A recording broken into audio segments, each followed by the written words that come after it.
Well, there was just a recent flurry of activity here in the White House briefing room. I thought it was notable, as you guys were saying, that during the president's press conference, when asked about Jeff Sessions, he responded by saying how happy he was with Mike Pompeo. I think that one thing that is also notable here is that this is exactly the type of thing that House Democrats have said that they were worried about, wary of, as they try to prepare their agenda as they take control of the House. So protecting the Mueller investigation, campaign finance, those ethics reforms, that is at the top of their legislative agenda. And you're going to see Democrats try to move pretty aggressively, I think, to respond to this latest cabinet shakeup.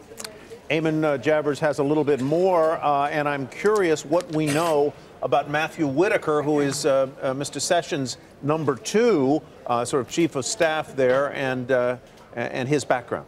Well, Tyler, I can tell you we're getting some new information here from Sarah Sanders saying that the White House received the resignation letter from Sessions earlier today, and the president has accepted it. So that's one.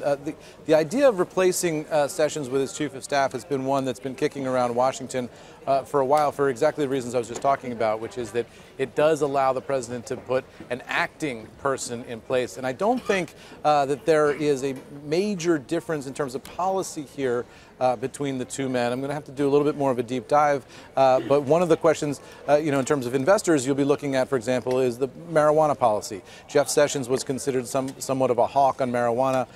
Does this indicate a possible openness now within the Trump administration for a bit of a change or an adjustment in policy there?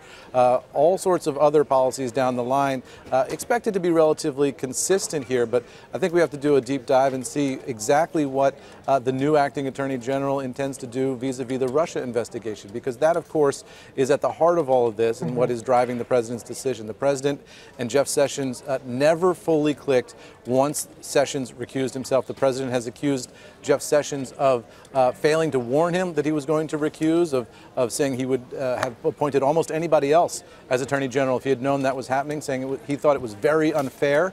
Jeff Sessions has responded by saying that he was simply following Department of Justice guidelines in terms of his own role in the Trump campaign and his own contact with Russians and his comments about that. Sessions felt that he had to recuse himself and leave the Russia investigation to Rod Rosenstein. Now the question is, I think, over the coming hours, is what does Robert Mueller do here? Is there anything in the special counsel's investigation that they have ready to go over the past couple of months? The Mueller investigation has been very quiet in the run-up to the midterm elections per Department of Justice policy. Of course, now that is removed. We are after the midterm elections, and Mueller is presumably free to make any moves that he feels are appropriate at this time.